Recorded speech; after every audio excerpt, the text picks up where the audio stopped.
त्यामुळे यंदाच्या राखी पौर्णिमेच्या दिवशी भद्रा काळ नाही. तसंच या दिवशी शतभिषा नक्षत्र आणि अतिगंड योग असा शुभ संयोग निर्माण होत आहे. याशिवाय चंद्र स्वतः शनिदेवाच्या कुंभ राशीत भ्रमण करणार आहे. या सर्व ग्रहांच्या स्थितीमुळे हा दिवस अत्यंत विशेष ठरतो आहे.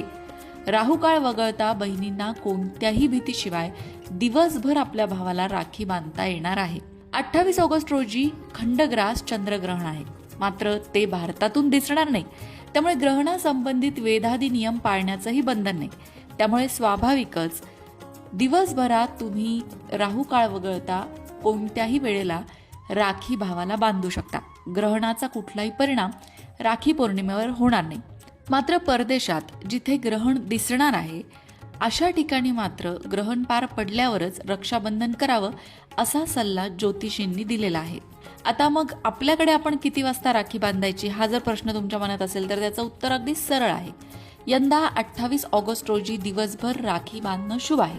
तरी सुद्धा त्यातही 3 शुभ मुहूर्त सांगितलेले आहेत जे सर्वश्रेष्ठ आहे.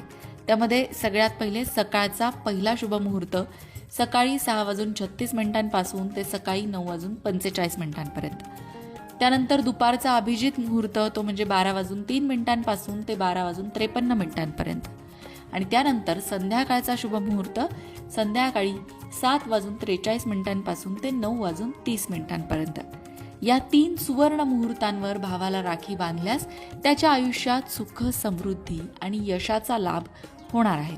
रक्षाबंधनच्या दिवशी पूजेसाठी आणि राखी बांधण्यासाठी राहुकाळ मात्र अशुभ मानला जातो. ही राहुकाळाची वेळ कोणती असणार आहे तर ती असणार आहे सकाळी 10:54 ते दुपारी 12:02 शास्त्रानुसार राहुकाळात कोणतंही मंगल किंवा शुभ कार्य केलं जात नाही. त्यामुळे सकाळी 10:54 ते दुपारी 12:02 जो काळ आहे तो काळ आपल्या भावाच्या हातावर राखी बांधणं टाळावं. इतर पूर्ण दिवसभर तुम्ही कधीही राखी बांधू शकता. रक्षाबंधनाचा हा पावन सण तुमच्या आणि तुमच्या भावाच्या आयुष्यात सुख समृद्धी घेऊन येऊ, या शुभ मुहूर्ताचा लाभ तुम्हा भावा बहिणींना दोघांनाही हो हीच सदिच्छा. रक्षाबंधनच्या खूप खूप शुभेच्छा.